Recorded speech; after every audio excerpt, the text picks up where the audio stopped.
Hey guys, it's Miss Sinclair for AP World History Modern. Today we are continuing on with our lectures about Unit 1, covering our first unit for the curriculum. Today we are covering topic 1.4, looking at civilizations in the Americas. Right. So for your bell work for today, please name ancient civilizations of the Americas. We all know at least a couple. Think of any ancient civilizations you might have learned about in middle school or just from our own Southwest history. What do you think? Remember, if you're one of my students, you're completing a daily cover page along with this lecture. You're answering the questions on Edpuzzle, and you are putting things into the themes boxes on your daily cover page.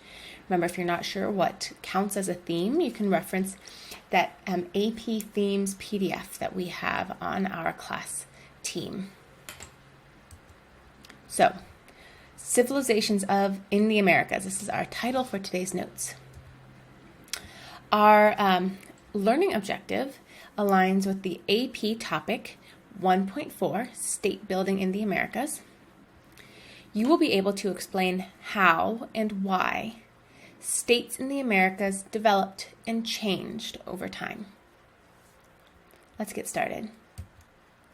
So we're going to start with the classical era in society in Mesoamerica. Think Central America. So we're starting with Teotihuacan. This is going to be a powerful city-state in central Mexico. Between 70, that's a typo. What is it supposed to be? Oh, yeah, no, that's correct. 70 BCE to 750 CE. We see, once again, that city-states are some of our early sort of political organizations. It's a really effective way to try and govern territory. And they are going to be a pretty prominent one. They are going to have about 150,000 people living in their city at their peak in 600. This is going to be one of our most important classical era civilizations for Mesoamerica. So they're going to build large pyramids to the sun, moon, and Quetzalcoatl. So Quetzalcoatl is going to be a Mesoamerican god that we'll actually see showing up in multiple religions in the region. So one of the things you will notice is that within a region there are going to be certain cultural similarities, right? So whether you're the Mayans, you're the Aztecs, these views of the gods will be similar. Just like we will also see that they will practice human sacrifice. The Olmecs practice human sacrifice as well. The Aztecs are going to practice human sacrifice. The idea is that sacrifice is a sacred duty to the gods and was essential to the well-being of society. States in the Americas would not be the first or the only civilizations to sacrifice humans for the gods. A sort of infamous one would, of course, be Carthage. We only talked about Carthage briefly as a enemy of Rome, but they were pretty infamous for sacrificing children to their gods. So let's talk about their urban population a little bit. We will see that the families would live in cities and then walk out to the fields. They are going to adapt the land for agriculture, right? So here's a great example of interactions with the environment, one of our AP themes. We see that they are going to drain swamps. They're going to construct irrigation canals to water fields. And they are going to use chinampas. Let me spell that for you because this is a term that is going to pop up in multiple civilizations. All right, you're going to be ready for this awesome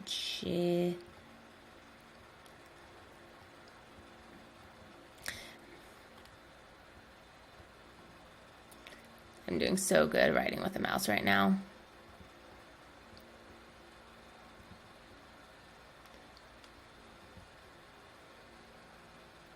Okay, so chinampas.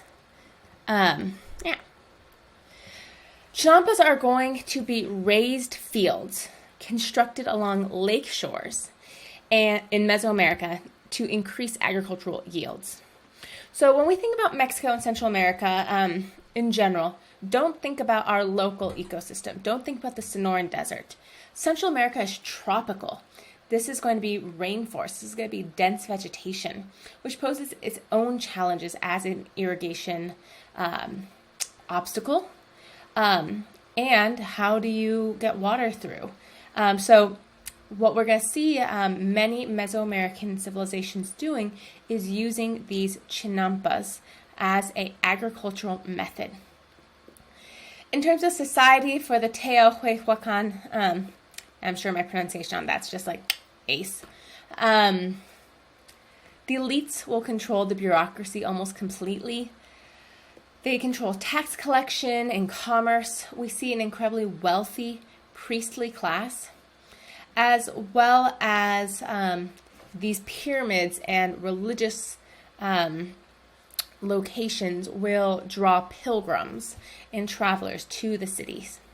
So you don't see any one particular ruler or dynasty. This is going to be different from some of our other city-states and civilizations in Mesoamerica during the classical period, right? Like the Olmecs were all about those kings. And they would use their military to protect long-distance trade. So we know that they were doing trade with like the indigenous peoples here in Arizona. We know that they're doing trade down with the indigenous peoples in the Andes, right? I think we tend to think of people in the Americas as living incredibly isolated lives because they weren't part of this whole Afro-Eurasian system that's happening on the other side of the world. And while they are isolated from everything that's happening in Africa, Europe, and Asia, they knew about each other. They had contact with each other. They participated in long-distance trade. They just didn't participate with trade with, Africa.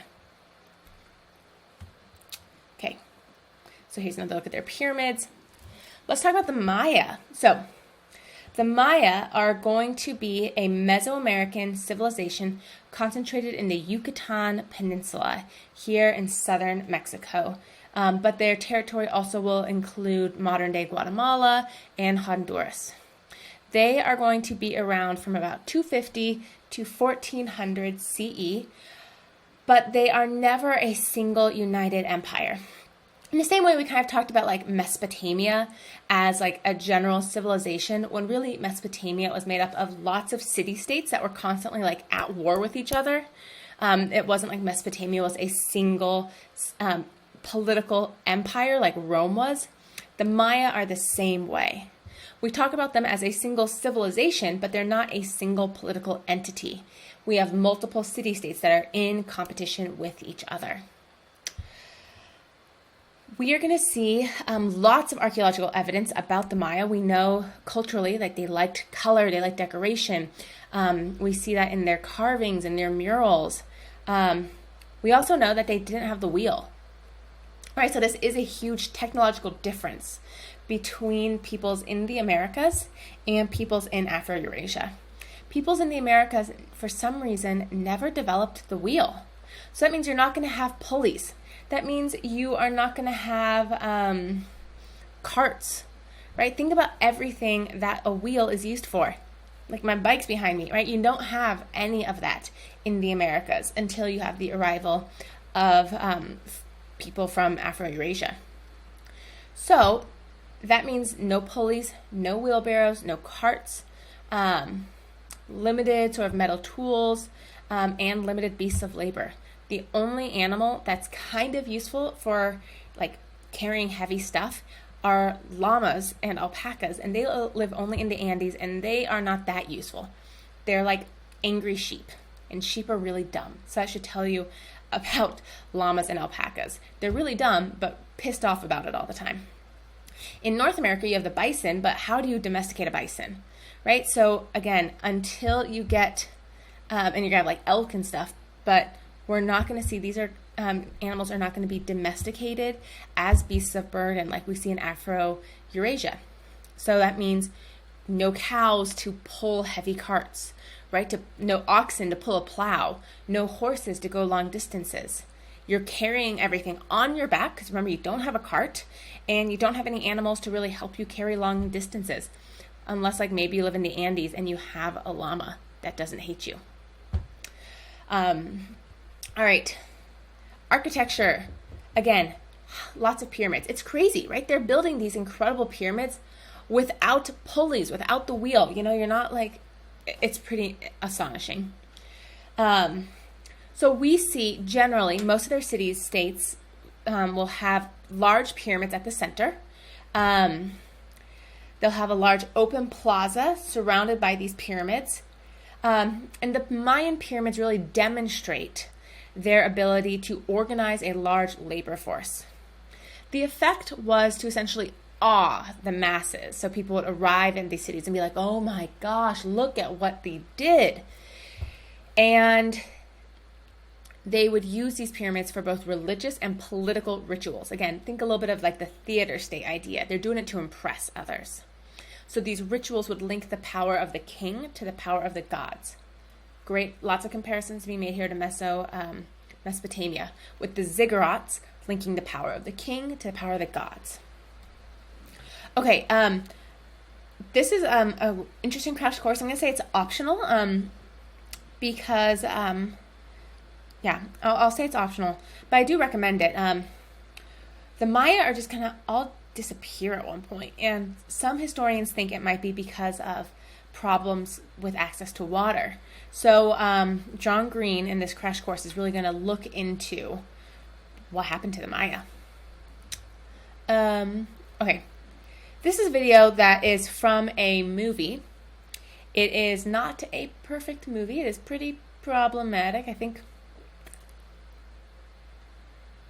Mel Gibson might have produced it. I can't remember. But we don't actually have a lot of media out there that depicts classical era Mesoamerican cultures, right? There's a lot of movies that, like, if I wanted to show what classical Greece looked like, or classical Rome, right? Or even China, we could find pieces of cinema to give you a visual for what that looks like. Not so much here. So History Buff is a YouTuber who looks at movies set in historical times and analyzes and criticizes them. So saying like, yes, they got these things right and they got these things wrong. I do recommend this one. Again, this one's not going to be required, but I really recommend it if you want a visual of how the Mayans dressed, how they interacted, what their rituals were like, the mentality behind these rituals. He does a really good job. Okay, let's talk a little bit about society and religion. So, women were never going to rule in Mayan society. This is a patrilineal society. So patrilineal means you trace the family line through the father. Like, we live in a patrilineal society right now. It matters who your father is more than who your mother is. There are many societies, especially indigenous societies in the Americas. Many North American tribes are matrilineal, right? The idea being you can't really know. Unless you have a modern day genetics paternity test, you can't really know who your father is. But there's no question which lady you came out of, right? Like, there's no question about who your mom is. There might be some question about who your dad is. So in a matrilineal society, you're like, dad, questionable, but know who the mom is, and I know who my grandmother is, and I know who my great-grandmother is. In a patrilineal society, it's all about dad, grandpa, great-grandpa. So the Mayans are going to be patrilineal. Women will play an incredibly important role, however, in rituals, both elite women and common women. They served as healers and shamans. So shamans play roles connecting common people to sort of the spirits of the dead or nature. And women are going to be incredibly essential to your household economy. Garden plots, weaving, management of family life, like that was all the woman's job. In academics, we know that there's a lot of intellectual development here. You might have heard about like the Mayan calendar. Yeah, it was pretty good. Also, they have a circle here. Why didn't they get the wheel? I don't know. I'm sure there's many academics who have studied this. I am not one of them, but so you have the development of the Mesoamerican calendar, which is going to be commonly used throughout the region. They are going to develop their own concept of zero. They're going to use hieroglyphics for their writing, and they're going to have really advanced astronomy. So just because they don't have the wheel doesn't mean they're dumb, right? They are incredibly advanced. All right, let's talk about religion for them. So according to the Mayan belief system, the cosmos is divided into 3 layers. Humans live between sort of a sky monster and a dark underworld, and a sacred tree grows through all 3 layers. Pyramids were sort of sacred mountains reaching towards the heavens, but their doors would also serve as like portals to the underworld, right? So pyramids are these religious centers that sort of link the 3. Rulers and elites had both priestly and political roles. So they would decorate their body with paint and tattoos. Remember I said they're very decorative. You would have elaborate costumes with animal skins and feathers, like you can see here in these carvings. Like look at their hats, look at their earrings, their outfits. Here as well, you can see the facial tattoos. So these decorations communicated directly with the, allowed them to communicate directly with the supernatural residents of all 3 worlds, and deified. So royalty would become like a god, would become a spirit through bloodletting rituals and hallucinogenic trances, right? So if you're a king, you are going to be, taking part in some of these bloodletting rituals and like taking on some drugs, and that is helping you become more godly. There was a distinctive link in Mayan religious belief, linking it to war. So war had religious meaning and was celebrated. Battle scenes and depictions of torture and sacrifice of captives are often depicted in the decoration. So here, you can see this carving. You have a dude here, and another guy being stabbed in the heart, right? That's what they're doing right now. They are murdering him, sacrificing him. So we will see that warfare between the Mayan city-states are all about capturing people. It's about captives, not territory. It's not, I want that land. It's like, I want that village. Because the captured commoners would be used as slaves to build up your pyramids, to work in your fields, whatever. Whereas the captured elites would be sacrificed to the gods.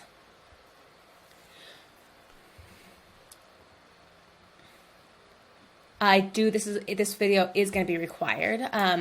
It will give you a brief overview of who they are, but they're going to disappear between 800 and 900 CE for the most part. They're going to abandon their large urban centers.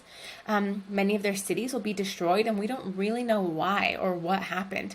Maybe a pandemic, maybe ran out of water, like John Green's theory. We don't really know.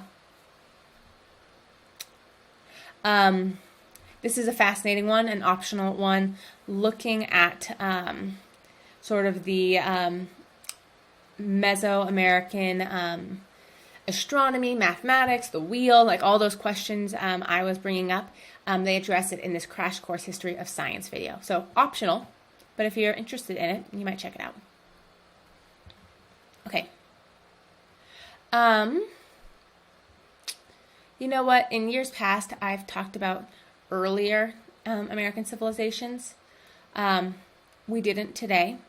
So I'm going to give you an alternative discussion question that will pop up, and you're going to answer that instead of what's on the slide. So I'm going to want you to compare Mayan and Mesoamerican civilizations to Mesopotamia. All right, so ignore this question, right? This one's wrong. Instead, compare and contrast our Mesoamerican civilizations to Mesopotamia, please. Thank you.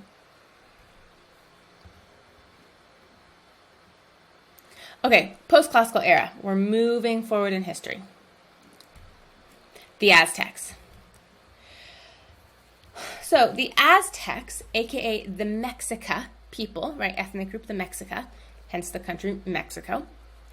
The Aztecs will create a powerful empire in central Mexico between 1325 and 1521. The Mexica and the Aztecs are going to be really aggressive and warlike. They will force the people that they defeat to provide goods and labor as a tax. So one of the things we'll see that when the Spanish arrive, one of the reasons why Cortez will be able to defeat the Aztecs is because he's going to approach and like talk to some of the other like indigenous tribes around, and they're all going to be like, yeah, we'll help you fight the Aztecs. Like, those guys suck. Like, they've been like killing us and making us pay through the nose and stealing our stuff and sacrificing our leaders for a long time, couple hundred years. Yeah, you want to fight them? Yeah, we'll help you. We'll show you how to get there. So we'll actually see this the disunity and the bad feeling between indigenous groups in Mexico will help lead to the downfall of the Aztecs, right? It's all about making friends, not enemies. So they are going to take over a territory that had been controlled by an earlier group known as the Toltecs, and they're going to have a lot of similarities with the Toltecs. They will set up their capital near Lake Texcoco. Their language will be Nahuatl, and their main god is Quetzalcoatl, right? So we've talked about Quetzalcoatl before. He was referenced with the Teotihuacan, and their capital is Tenochtitlan, right? So Texcoco, the lake, is going to provide fishing and farming and transportation. And so the valley around this lake is going to be occupied by a mixture of groups of people, all taking advantage of these natural resources. So many are going to fight over control of the lake, and the Aztecs are going to win in the end. So Nahuatl, right, their language was actually the Toltec language. And the fact that they're worshiping Quetzalcoatl, a god who's already known to the region, helps lend legitimacy to their rule. So in 1325, they found Tenochtitlan, and this is a city on an island in the center of Lake Texcoco. The population will be about 150,000. So we will see that by the mid-15th century, so 1400s, the Aztecs will really dominate this central valley. They will conquer neighboring city-states to make a tribute empire. Remember, we've talked about tribute empires with China before. Basically, you force people to pay for the privilege of living near you. And they will demand financial payments as well as prisoners to use in human sacrifice. Just like the Maya, we'll see that war has religious meaning to the Aztecs, and they will eventually develop a monarchy. So let's talk about Aztec Society. As the Aztecs become the most powerful group in the region, their society is going to become rigidly hierarchical. So at the top, you're going to have the ruler, who's going to be the head of both the state and religion. He represents gods on earth. Then you have nobles and ruling officials, then warriors, then peasants, then slaves. All the way down here out of the camera. Slaves would be captives from battle, from war. So like the Maya as well, you conquer people to get captives more than territory. So we see that your different clans, your Calpuli, really designated your social status. So depending on what Calpuli you were, it depended on what jobs you could have. It's almost like a caste system, but not quite to that level yet. Because it's not going to be dictated by religion. So urban life in our major Aztec cities would involve sort of half the life's on land and half the life's on water, right? It's a city built on a lake. So you would have canals and bridges and streets. We can know that these cities were very clearly laid out, like roads meeting at right angles. So there's urban planning evidence here. We see in terms of gender relations, the Aztecs will be very patriarchal. However, women will be highly valued, mostly because they can give birth to sons. So an Aztec woman would have responsibilities about household care, cooking, weaving. It's going to be the women who will dominate the household and the market, right? So it's going to be the ladies who are selling stuff in the local farmers market. Women would also serve as teachers and priestesses. But one of the things that would take up a lot of your time as a woman was grinding the corn by hand, right? So you might have seen some of these if you've gone to a local museum, because some of the indigenous groups here in the Southwest did the same thing. So you get a couple stones, you put some dried corn in between it, and you just grind it until you sort of get a flour, and then you can make tortillas or food or tamales or like whatever. It just takes a long time. Remember, they don't have the wheel, so it's not like they can set up a mill like they're going to have in Afro-Eurasia. So when you're spending so much of your time sort of just producing your basic food stuff, you don't have time to do other things. Women could inherit property. They could will it to their heirs. But arranged marriages are going to be very common. The elite were very often polygamous, so multiple wives, but commoners were usually monogamous. All right, religion. Again, Aztecs, very religious, very much motivated by religious zeal. So they were very much dedicated to the service of their gods. The spiritual and the natural world were sort of blended seamlessly. There was no separation between like, oh, religious stuff and like normal life. No, everything was blended together. So you had hundreds of deities, of gods and spirits. Most of these were focused on fertility, agriculture, water, rain. The Aztecs would worship their gods through festivals, ceremonies, feasting, dancing, warfare, and sacrifice. So sacrifice is going to be a key component of worship. All right. Are you guys ready for this pronunciation? I'm sure I'm going to get it wrong. Huitzilopochtli. I severely apologize. The deity of God, war, and the sun. This guy. He needs strength. And the way this god would be strengthened would be through sacrifice. So he was the patron of Tenochtitlan, and his symbol was the hummingbird. Then you had like the god of storms, who would represent warfare and agriculture, the economy.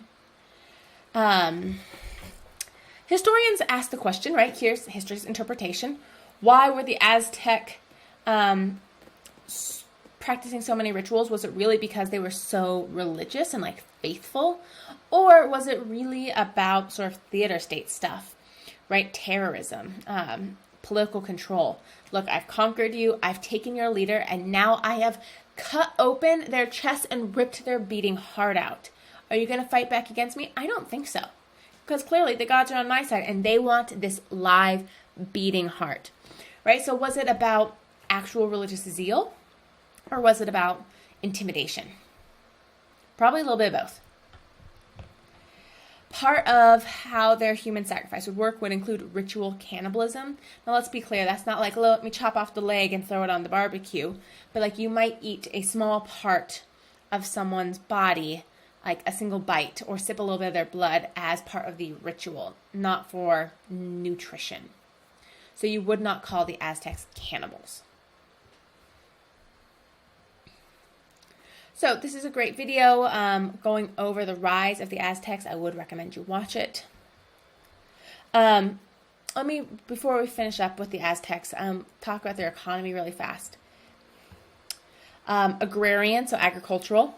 They use the chinampas, right? So here is a handy dandy version made out of toys. So there's these floating islands. They would allow for large yields of crops. It would provide additional farmland on a lake, basically. No wheel or laboring animals. You would trade gold, jewels, feathered garments, cocoa, animal skins, and they would use the tribute system. Okay. Northern peoples. So in the Southwest, that's us. So we're going to see the Anasazi. That's one of the groups that the AP World people want you to know about. So the Anasazi are going to be an important culture in the Southwest, centered on Chaco Canyon and Mesa Verde. Some of you may have visited these places. I've been to Mesa Verde, but not Chaco Canyon, if I believe. One of the things that's going to be really fascinating about the Anasazi is these cave dwellings. They're going to build these multi-story residences and these sort of urban populations. So one of the things we'll see that's different about Southwest peoples as opposed to the Plains Indians or other Native American groups in the Northeast, those groups will be much more nomadic. In the Southwest, the indigenous peoples are really going to be building cities and communities and living in one spot. So they are going to worship in underground buildings called kivas. They have a very egalitarian social structure, so men and women treated pretty equally. Agriculture, irrigation, they learn about irrigation from Mexico, so from contact with indigenous groups in Mexico. The Hohokam peoples really show the strongest Mexican influence. They'll grow maize, corn, beans, squash. But we see the Anasazi people disappear in the 12th century. We don't really know why. It's probably because of drought, changing rainfall patterns or water, maybe warfare, but they all just disappear. We know that they shifted away from cities and sort of dwellings on the ground to cliff dwellings as protection from enemies, right? It's harder to be attacked if you're living in the side of a cliff. And the largest Anasazi community will be at Chaco Canyon, and they'll have about 15,000 people in it. Yeah, there's lots of theories about what happened to the Anasazi. All right, next group you need to know about. Excuse me. The Mississippi cultures and the mound builders. So it will develop out of earlier cultures around 100 CE. It's going to be based in the Ohio Valley, but their trade and influence will extend as far as Illinois, Michigan, Wisconsin, New York, Ontario, and even Florida. So the Hopewell peoples will really have this huge range of influence across North America. Their economy is going to be based off hunting and agriculture. So the major Hopewell centers will be ruled by hereditary chiefs. These chiefs will serve as priests and manage secular affairs like long-distance trade. So these large mounds will be built as burial sites and platforms upon which temples and the residence of the chiefs will be constructed. They're going to be abandoned around 400 CE, but their influence is going to be seen long-lasting in the communities that emerge around it. So the largest Mississippi center was going to be Cahokia, which is located in Illinois. They had about 30,000 people at one point, and it was abandoned perhaps because of climate change or population pressure. Again, sorry. In the past I've taught on our early American civilizations in Unit 0, but with remote learning, I had to cut some stuff. So skip this discussion question. All right, let's talk about the Andes to finish up our day. So the Andes Mountains, we see that there are going to be multiple Andean populations, and in part, they're going to be really influenced by their geography.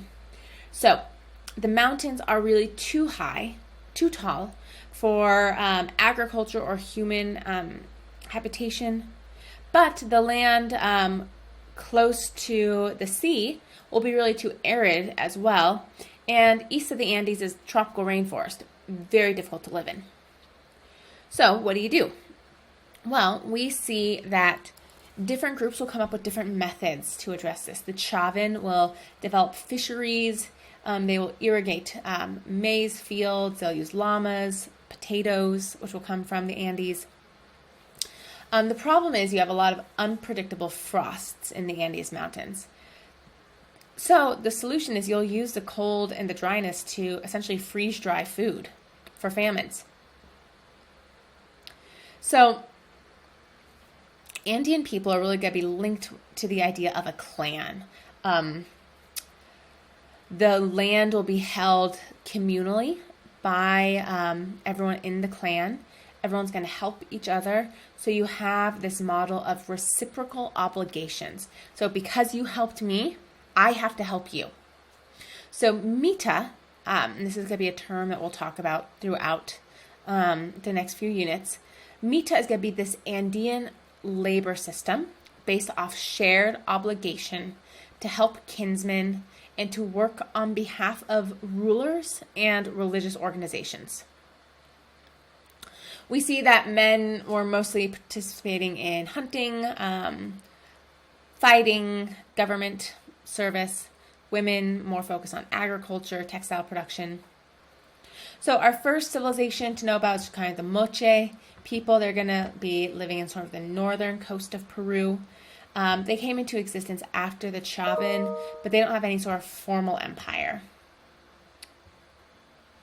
The Inca, though, are the real ones to know. So the Inca are going to be the most powerful and dominant of our Andean civilizations, and they'll eventually be defeated by Francisco Pizarro and the Spanish conquistadors. So they are going to control the Pacific coast from Ecuador down to Chile. So this is a massive territory. They are going to speak Quechua, right? So Quechua. And people in the region still will speak Quechua, especially if you are going up into the mountains. So the Incas were originally pastoralists, so that means they're herders. But by 1350, they're going to be living around their capital city of Cusco. The foundation of the Inca society will be the Mita system. So they will begin to control other territories, aggressively expand under a few rulers, make them colonies, and force them to provide food and resources. Basically standard expansionist stuff. You have a few really good rulers, usually one and then his son, maybe his grandson, and then things start to fall apart a little bit. The fact that they conquer such a long territory and demand that these different groups of people provide food and resources will allow for a diversity of diet in an area that has limited resources. Cusco will maintain a population of 30,000, which is significantly smaller than the capital city, the Aztecs. The city was designed to look like a giant puma, right? Giant cat. And the ruler made an effort to awe visitors and residences. So once again, we're going back to kind of this theater state idea. All right, let's talk about their labor system. It's all about that Mita system. So all people have to work for the government for a certain period. Every clan has to contribute about 1/7 of their adult male population. These men would serve as soldiers, construction workers, runners, craftsmen. They would drain swamps, terrace mountains, because you can't farm on a slope like this, but you can farm if it's cut out to be steps. So that's terracing. They'll fill in valleys. They will build and maintain irrigation networks, build storage facilities and roads.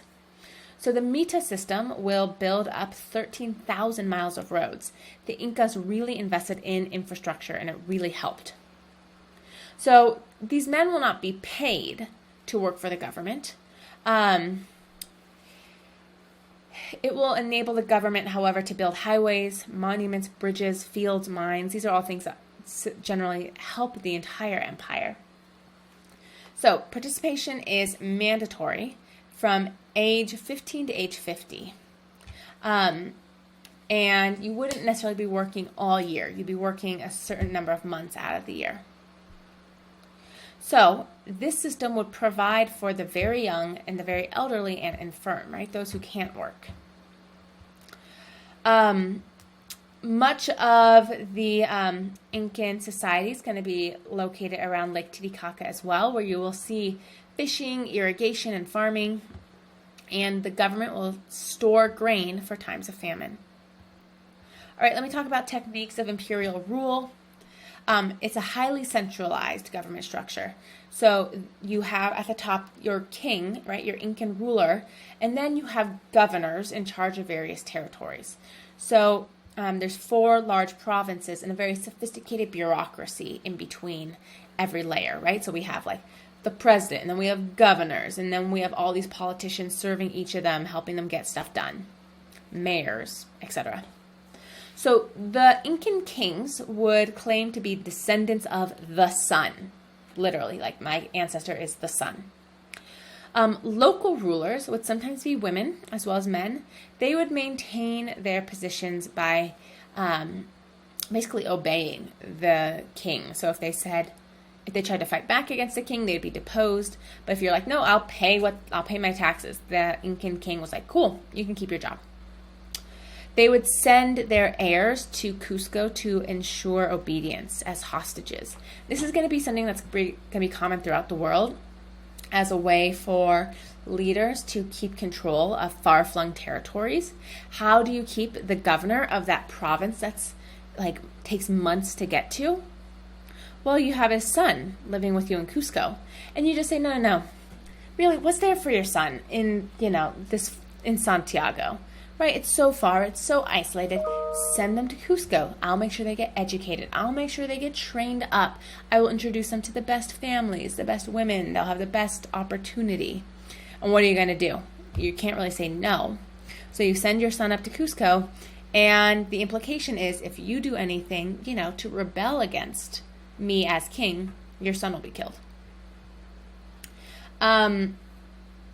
They will integrate various ethnic groups into their empire. Quechua will be the lingua franca. Llamas will be used as transportation when they're willing to obey. All right, moving on. Culture. So their main god is going to be the sun god, Viracocha. And the temple of the sun at Cusco is going to be the center of the entire religion of the Incas. Local gods were allowed to survive, right? They're polytheistic. It's fine if you want to make an offering to your local god. And we'll see that the Incas will practice ancestor veneration as well, like the Chinese. So deceased rulers will be mummified. Incan gods are very animalistic, but they have lots of cool cultural achievements as well, and technological ones. So metallurgy, they are going to work with gold, copper, and bronze. They're not going to have any writing system, but they're going to use knotted string to keep track of accounting and the census. They will have monumental architectural buildings, so you can see, like, this is Machu Picchu, how they terraced these steep slopes to prevent erosion and allow for farming on each of these steps. They will build off the cultural achievements of earlier civilizations.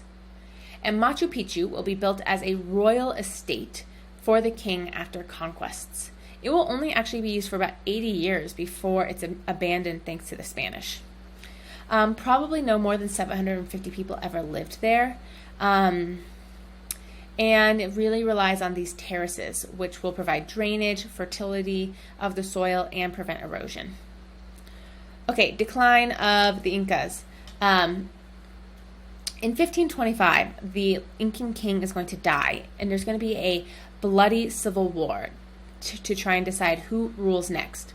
And the Spanish arrive right after that civil war ends. So they are severely fragmented, under-equipped, broken down, like soldiers are dead, and the Spanish arrive in the midst of that mess. I do want you to watch this one. This one is going to be required. Actually, no, sorry. This was the one that's optional. This one is required. TED Ed on the Inca. Please watch it. All right, let's do a few practice questions and finish up. I know I've been talking for a long time. So here is a source-based question. Our source is an image of Chinampas in the 13th century. The picture shows an agricultural system that was found in which of the following regions?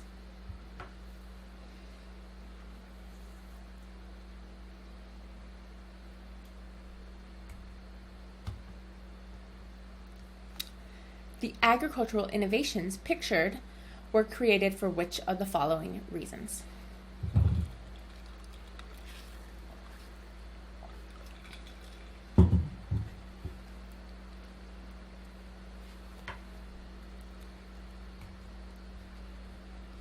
Let me move my picture out of the way. As a result of these new techniques, the cultures using them would have seen which of the following?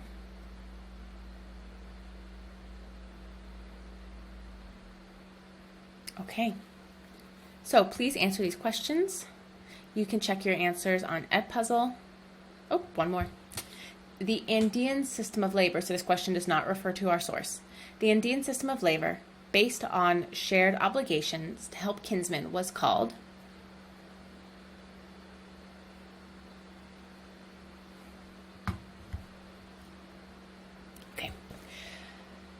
Explain how and why states in the Americas developed and changed over time for your summary. If you have any questions, please let me know. Thank you for watching. Have a great day.